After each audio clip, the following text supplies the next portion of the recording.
ഇനി മുരളീധര താണ്ഡവം. ലഹരി മാഫിയയെ ചെന്നിത്തല പൂട്ടിയപ്പോൾ ആരോഗ്യമേഖലയിലെ കുറച്ച് കൊമ്പന്മാരായ കൊള്ളക്കാരെ പൂട്ടാൻ പ്രത്യേക അന്വേഷണ സംഘത്തെ രൂപീകരിച്ച് കളത്തിലിറക്കിയിരിക്കുകയാണ് കെ മുരളീധരൻ. അതിനായി എറണാകുളം റൂറൽ ജില്ലാ പോലീസ് മേധാവി കെ സുദർശന്റെ നേതൃത്വത്തിലാണ് ശക്തമായ അന്വേഷണ സംഘത്തിന് രൂപം നൽകിയിരിക്കുന്നത്. പിണറായി സർക്കാർ തുറന്നുവെച്ച എല്ലാ കൊള്ളസംഘങ്ങളുടെയും വാതിലുകൾ കൊട്ടിയടക്കുകയാണ് UDF. കേരളത്തെ ഒന്നടങ്കം ഞെട്ടിച്ച കൊച്ചിയിലെയും കോഴിക്കോട്ടെയും ഈ അനധികൃത അവയവ കച്ചവട ശൃംഖലയെ വേരോടെ പിഴുതെറിയാൻ തന്നെയാണ് പുതിയ സർക്കാരിന്റെയും ആരോഗ്യ മന്ത്രാലയത്തിന്റെയും പുറപ്പാട്. പ്രമുഖ കോർപ്പറേറ്റ് ആശുപത്രിയായ ലേക്ക് ഷോർ ഉൾപ്പെടെയുള്ള വൻകിട കേന്ദ്രങ്ങളിലേക്ക് എൻഫോഴ്സ്മെന്റ് ഡയറക്ടറേറ്റ് അന്വേഷണം വ്യാപിപ്പിച്ച നിർണായക ഘട്ടത്തിലാണ് ഒട്ടും സമയം കളയാതെ സംസ്ഥാന പോലീസിന്റെ പ്രത്യേക അന്വേഷണ സംഘം പ്രഖ്യാപിക്കപ്പെട്ടിരിക്കുന്നത്. കേരളത്തിലെ ഏറ്റവും സത്യസന്ധരായ പോലീസ് ഉദ്യോഗസ്ഥരിൽ ഒരാളായ കെ സുദർശന് മുന്നിൽ കൃത്യമായ ഒരു ദൗത്യമേയുള്ളൂ. സമ്മർദ്ദങ്ങൾക്ക് വഴങ്ങാതെ, സ്വാധീനങ്ങൾക്ക് തലവെക്കാതെ അവയവ മാഫിയയുടെ തറക്കല്ലിളക്കുക. ഇതിനായി cyber cell, economic offence wing, state intelligence, anti human traffic unit എന്നിവയിലെ മിടുക്കരായ ഉദ്യോഗസ്ഥരെ അണിനിരത്തി പക്കാ ശാസ്ത്രീയ അന്വേഷണത്തിനാണ് VD സതീശൻ സർക്കാരും കെ മുരളീധരനും വഴിതു വന്നിരിക്കുന്നത്. അന്വേഷണ റിപ്പോർട്ടുകൾ പുറത്തു കൊണ്ടുവരുന്നത് വൻകിട തട്ടിപ്പിന്റെ ഞെട്ടിക്കുന്ന ചിത്രമാണ്. കാസർഗോഡ് സ്വദേശിയായ പ്രധാന ഇടനിലക്കാരൻ മുഹമ്മദ് നജീബ് കല്ലട്രയുടെ നേതൃത്വത്തിലാണ് വ്യാജരേഖ ചമച്ചുള്ള അവയവ മാറ്റിവെക്കലുകൾ നടന്നത്.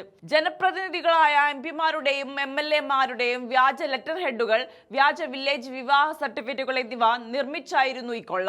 എറണാകുളത്തെ പള്ളിക്കര കേന്ദ്രീകരിച്ച് 35ഓളം പേർക്കാണ് ഇത്തരത്തിൽ വ്യാജരേഖകൾ നിർമ്മിച്ചു നൽകിയത്. ഓരോ വൃക്ക മാറ്റിവെക്കലിനും സ്വീകർത്താക്കളിൽ നിന്ന് 15 ലക്ഷം രൂപ വീതം ഈടാക്കി പാവപ്പെട്ട ദാതാവിന് 10 ലക്ഷം നൽകി ബാക്കി 5 ലക്ഷം രൂപ ഇടനിലക്കാരും മാഫിയയും വീതിച്ചെടുക്കുന്ന ക്രൂരമായ രീതി. വടക്കേക്കര സ്വദേശിയായ സ്ത്രീയെ 10 ലക്ഷം രൂപ വാഗ്ദാനം ചെയ്ത് വൃക്ക നൽകാൻ പ്രേരിപ്പിച്ച സംഭവം മാത്രം മതി ഈ മാഫിയയുടെ വ്യാപ്തി വ്യക്തമാക്കാൻ. എന്നാൽ കേവലം പ്രാദേശിക ഇടനിലക്കാരിൽ മാത്രം അന്വേഷണം ഒതുങ്ങുന്നില്ല. മെഡിക്കൽ ടൂറിസത്തിന്റെ മറവിൽ വിദേശത്ത് നിന്ന് രോഗികളെ എത്തിച്ച് സാമ്പത്തികമായി പിന്നോക്കം നിൽക്കുന്ന മലയാളികളെ കെണിയിൽപ്പെടുത്തുന്ന അന്താരാഷ്ട്ര ശൃംഖലയെക്കുറിച്ചും SIT അന്വേഷിക്കും.